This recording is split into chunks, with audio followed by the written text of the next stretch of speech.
So here we're going to talk about how to use the GPS to intercept a waypoint of any sort, any waypoint that's in the system, how to intercept it inbound, and not only how to go direct to it, but how to go intercept it on, let's say, an inbound track of 360 or something of that nature. So the first thing that you need to do to set up a waypoint that you're going to track in a similar fashion to a VOR is you're going to use this direct to button. Now the most straightforward way to do it is just to hit direct to and to type in your waypoint, whatever you're going to use. Let's say we were putting in Springbank. I would use the little knob to start typing. So I'll type in C, and then you'll use the big knob to move the cursor left and right.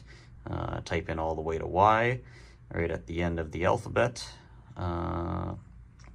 And then right in B, and then W again right at the end, like such. So let's say I want to go direct to Springbank. I've typed in Springbank, right? Now if you hit cursor, it's gonna get rid of all that because you don't wanna get rid of the cursor. You want to accept the change. So you're gonna hit enter, and then you're gonna hit activate. And what that's gonna do is it'll get me a direct track all the way to Springbank. And it'll literally take the GPS and it'll point it right down, and all I have to do is just take my little heading bug and adjust it so that it goes all the way to Springbank. Now that's one of 3 ways that you could find a point on the GPS. Now another way that you could do it would be on the MFD. Again, we have identical screens on both, so you can use either button, but generally speaking, you're going to use the button that's closest to the center. Why? Because it's easiest to see. But most pilots will use the MFD to set up a flight plan, have a GPS, and all that good stuff. So we already went direct to and we typed it in, so that's way 1. Way 2 is slightly faster and easier, so you go direct to, and let's just cancel this VNav. If ever you got to get rid of something, you go back to your direct to menu, and then cancel direct VNav using the enter button, and then that'll get rid of it. So from there, if I actually take that cursor, instead of going right to type, I go left. That's going to bring up this little sub menu. And what we'll have is we'll have our flight plan. So any waypoint that we put in our flight plan, we can go direct to that.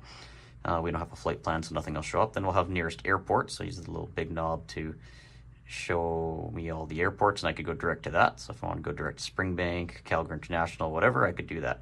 And then I also have my most recent, which I can pull up. If I typed in something recently, I could go scroll through all that. And let's say I wanted to go direct to AdVox, let's say. We'll go to AdVox.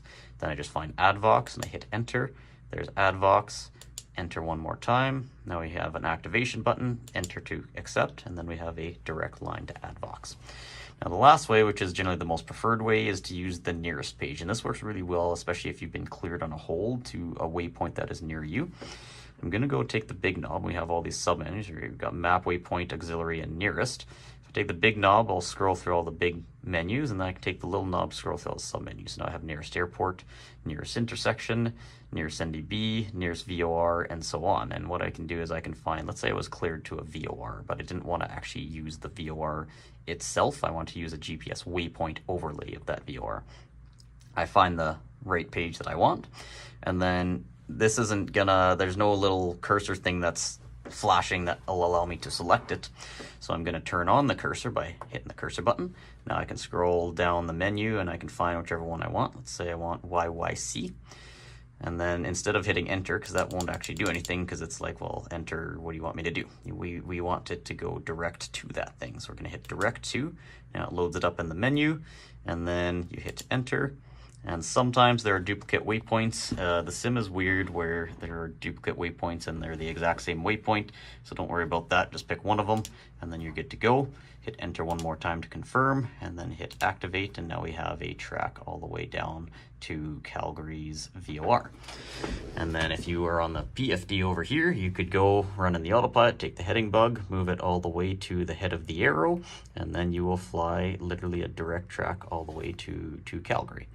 Which, if I went and I unpaused it super quickly, we can go, and the autopilot already captured that, so it's going to start doing that, and then it'll start moving in that direction. Now, if we just want to go direct to the waypoint, that's all we really have to do. And then we'll have a nice direct track, and then we'll have a little track bar that'll say, well, hey, based on this track from present position to where you're supposed to go, you're right on track, or you're a little bit left, a little bit right of track, in which case we would just move the heading bug to reflect what we want. So if I'm a little bit off track like I am right now, a little bit to the left, then I take the heading bug, I move it a little bit to the left, and then we start to track left a little bit, and then that CDI is going to start to come back in, and then as it comes in, I move it back to put the diamond right on the head. Because we have no wind, the diamond is always going to be on the head. But in the event that we did have wind, you're always going to want that diamond on the head because, well, that's what you're actually tracking over the ground. So if you just put your heading over there and then your diamond's all the way to the right, well, you're going to be flying to the right, which means you're going to be progressively getting more and more off course. So what if I wanted to set it up so that I'm not necessarily going direct to, but I want to see where I am in relation to an inbound track of, let's say, 150. How would I set that up? Well, it's stuck in this mode where it's GPS, it's only in direct to, so you have to get it out of that mode. And what you're going to do that is OBS, right? OBS, think, is a VOR type mode. I'm going to hit OBS, and now nothing changes yet, but it's unlocked all of a sudden. So what you'll find is on the PFD, I've just drawn a massive straight line that I can move around just like a VOR as opposed to direct to. If I take OBS out, now we just have a direct line. Now we have basically radials almost coming out of that. And then if I take this little coarse knob, so you have the big one's baro, which is your barometric pressure down here, and the small one's coarse.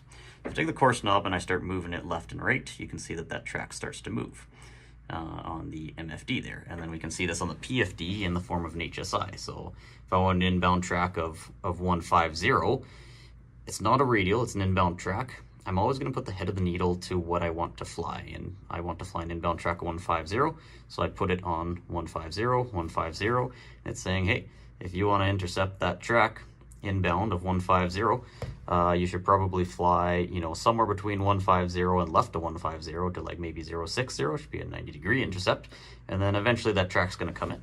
So we'll fly like somewhat eastbound for a little bit, and then we'll see that that actually makes a lot of sense, right? We fly eastbound like we are right now, and we're gonna eventually intercept that inbound track of 150. Now, how would I set it up where I was flying something outbound? Same deal. The head of the needle, this guy, is always going to point to what you want to fly once you've intercepted that inbound track, that radial, whatever terminology that they give you.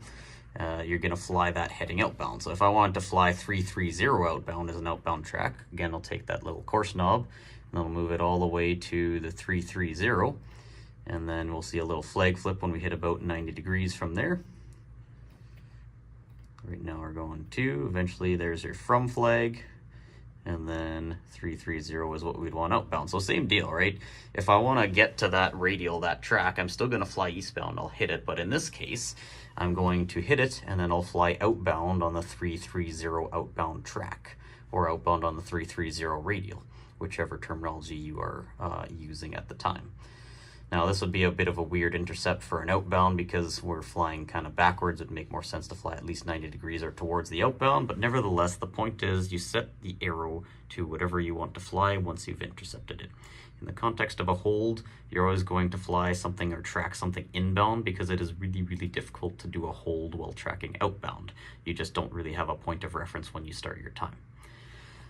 And that, in a nutshell, is GPS tracking and GPS interpretation. So you got your HSI, that's going to be your OBS setting, which is marked with your course right there. And you have a to and from flag.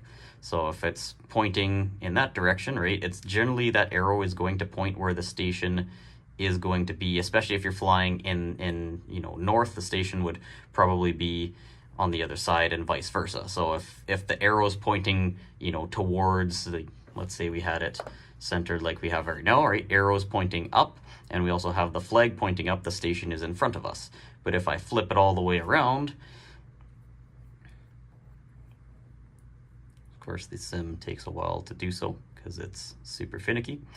I'll flip it all the way around, and then we get that flag flip, right? Again, that arrow is still pointing towards the station, right? Saying like, hey, the station's like in front of us, but relative to our track, it's actually a from flag because we're flying like away from where we would want to be flying or what our desired is. Now, in this case, this is a weird example because I just took the same one and I set it up backwards, but nevertheless, that's how it works.